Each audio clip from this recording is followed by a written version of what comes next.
మీరు కొంటున్న మటన్ మంచిదో కాదో తెలుసుకోవాలంటే ఇలా చేయాలి. ఆదివారం వస్తే ఇంట్లో ఖచ్చితంగా మటన్ ఉండాల్సిందే. వారంలో ఒక్కసారైనా మటన్ తినేవారు చాలామంది ఉంటారు. మరీ ముఖ్యంగా ఇటీవల బర్డ్ ఫ్లూ వార్తల నేపథ్యంలో చాలామంది మటన్ వైపు మొగ్గు చూపుతున్నారు. దీంతో మటన్ ధరలు భారీగా పెరిగిపోయాయి. అయితే మనం కొనే మటన్ నిజంగానే మంచిదా లేదో ఎలా తెలుసుకోవాలో ఇప్పుడు చూద్దాం. మటన్ ధరలు భారీగా పెరగడంతో కొందరు నాణ్యత లేని మాంసాన్ని అంటగడుతున్నారు. ముఖ్యంగా కుళ్ళిన మాంసాన్ని విక్రయిస్తున్నారు.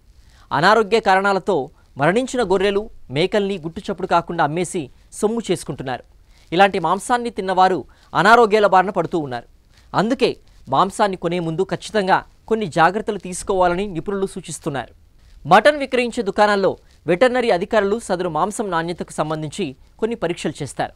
నిబంధనల ప్రకారం శానిటరీ ఇన్స్పెక్టర్, పశుసంవర్ధక శాఖ వైద్యుడు పరిశీలించిన మాంసాన్నే విక్రయించాలి.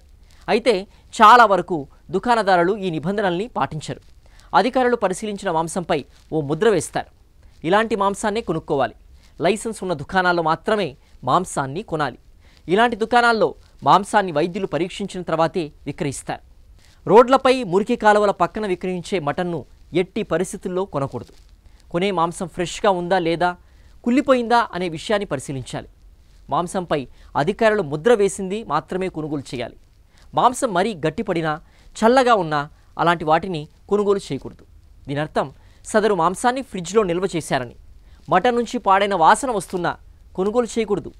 తూకం వేసేటప్పుడు కూడా సరిగ్గా ఉందో లేదో చూసుకోవాలి.